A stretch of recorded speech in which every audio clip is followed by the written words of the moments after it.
محبت کے دو مرتبے ہوتے ہیں. ایک مرتبہ یہ ہے کہ ہم مولا علی ابن ابی طالب علیہ السلام سے محبت کرتے ہیں. ایک مرتبہ یہ ہے کہ مولا کسی سے محبت کریں. اس کا کیا مرتبہ ہوگا کہ اگر مولا کسی سے محبت کریں؟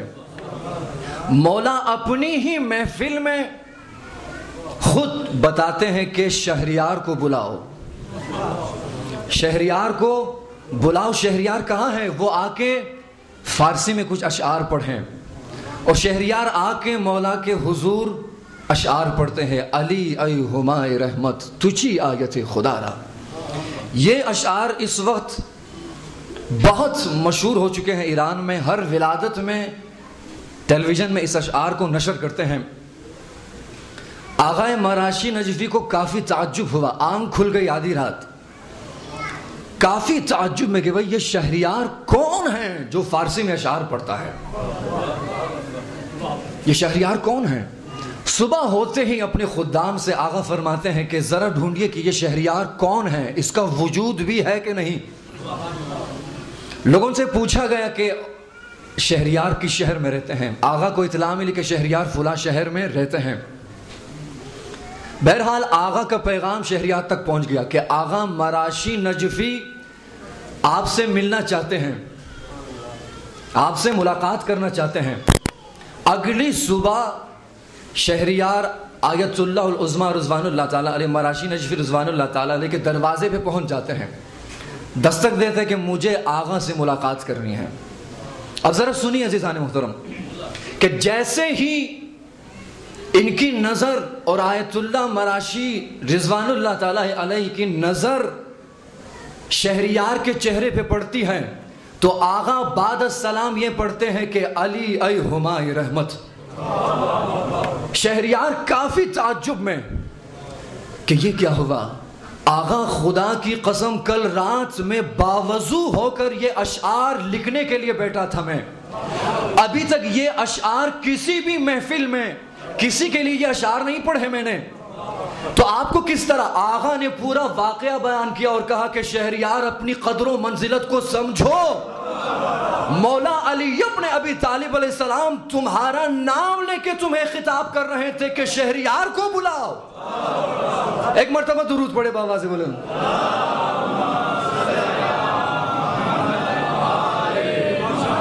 لہذا آپ تمام عاشقان علی، عاشقان اہل بیت نہایت ہی خوش قسمت ہیں. یقیناً حضرت زہرا سلام اللہ علیہ کی خاص نظر اس محفل پہ ہے، اور امام زمان جو منجی عالم بشریت ہیں ان کی خاص نظر اس محفل پہ ہے. آج ضرور آپ اپنی حاجتوں کو مد نظر رکھیں اور مولا سے جو مشکل کشا ہیں اپنی حاجتوں کی روائی کے لیے دل ہی دل میں مولا سے مخاطب ہو کے گفتگو کریں. آپ ایک لحاظ سے اس لیے خوش قسمت ہیں کہ اس محفل پہ آج حضرت زہرا سلام اللہ علیہ کی نظر پڑ رہی ہے. اور دوسری خوش قسمتی ہماری یہ ہے، ذرا سنیے عزیزان محترم، پورا سمندر ایک جملے میں بند کرنے جا رہا ہوں میں، کہ ہماری دوسری خوش قسمتی یہ ہے کہ ہمارے نصیب میں ابو طالب کا عزا خانہ لکھا گیا اور غیروں کے نصیب میں ابو سفیان کا بت خانہ لکھا گیا.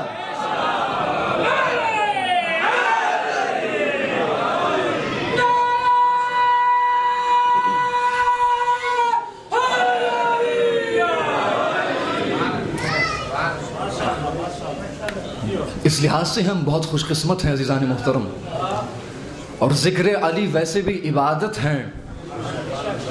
آیت کی طرف میں کچھ بڑھنا چاہتا ہوں اور کچھ مختصر گفتگو کر کے انشاءاللہ اپنا کلام شروع کروں گا. میں اس آیت میں ایک کلمہ استعمال ہوا ہے کلمات، کہ اس کلمات سے مراد کیا ہیں، کہ جس کے بارے میں یہ ارشاد ہو رہا ہے کہ اگر پوری کائنات کے درخت قلم بن جائے اور اسی طرح پوری کائنات کے دریا سیاہی میں تبدیل ہو جائے، تب بھی ان کلمات کی توضیح و تفسیر نہیں کر پائیں گے.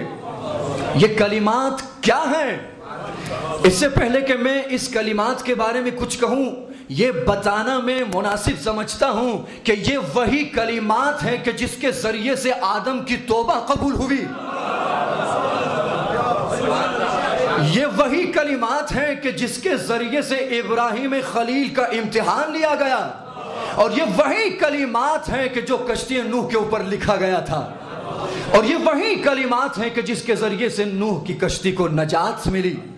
مفسرین نے بہت کچھ لکھا، آغا مکارم شیرازی اپنی تفسیر میں اس آیت کے بارے میں بہت کچھ لکھتے ہیں، صاحب تفسیر المیزان آغا طبائی رضوان اللہ تعالی، ان کی روح کے لیے ایک مرتبہ صلوات پڑھے باواز بلند۔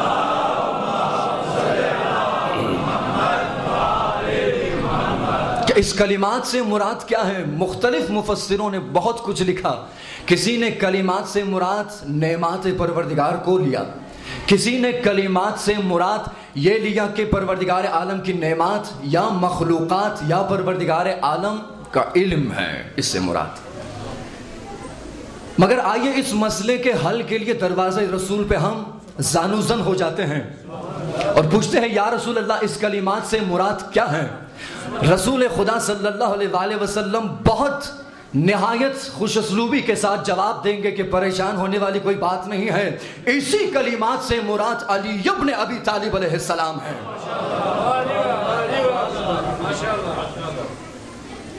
کہ اس کے بارے میں علامہ ہلی اپنی کتاب کشف الیقین میں ایک عالم سنی خوارزم سے اسی آیت کی تصویر کے لیے ایک روایت نقل کرتے ہیں کہ لو کان الریاض اقلام والشجرۃ والبحر مداد والجن حساب والانس کتاب ما احصوا فضائل علی ابن ابی طالب علیہ السلام۔ اگر یہ پوری کائنات کے درخت بالجملہ قلم بن جائے، اگر پوری کائنات کے دریا سمندر میں تبدیل ہو جائے، تب بھی علی ابن ابی طالب علیہ السلام کے فضائل کو نہ لکھ پائیں گے۔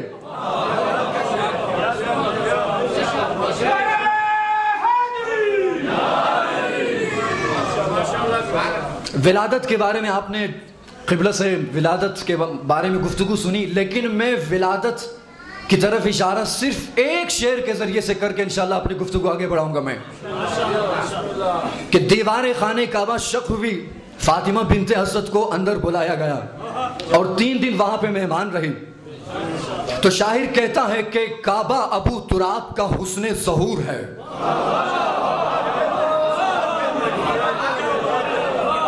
ذرا غور سے سنیے، پوری ولادت کو اسی ایک شعر میں بند کر رہا ہوں کہ کعبہ ابو تراب کا حسن ظہور ہے، کعبہ ابو تراب کا حسن ظہور ہے، ارے دیوار مسکرائے تو کس کا قصور ہے۔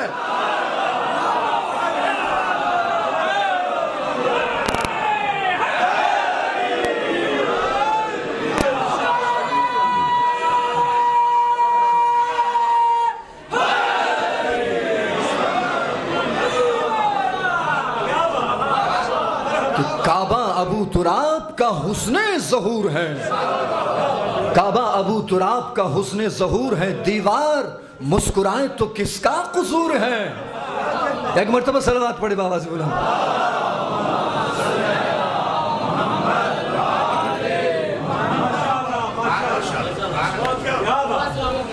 بس عزیزان محترم، لیکن افسوس اس تاریخ کو آپ دیکھیں، ہر مذہب کے فرد کو یہ حق حاصل ہے کہ اپنے مذہب کی تاریخ کے بارے میں گفتگو کریں، لیکن یہ الگ بات ہے اگر تاریخ شاندار ہو تو احساس فخر کرو،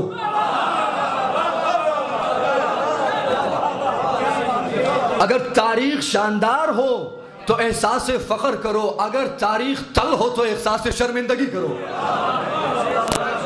لیکن ہم اپنی تاریخ کو بیان کرتے وقت اس لیے احساس فخر کرتے ہیں، اس لیے احساس غرور ہم میں آ جاتا ہے کیونکہ اسی تاریخ نے ہمیں زندگی کے کسی موڑ پر بھی شرمندہ نہیں کیا۔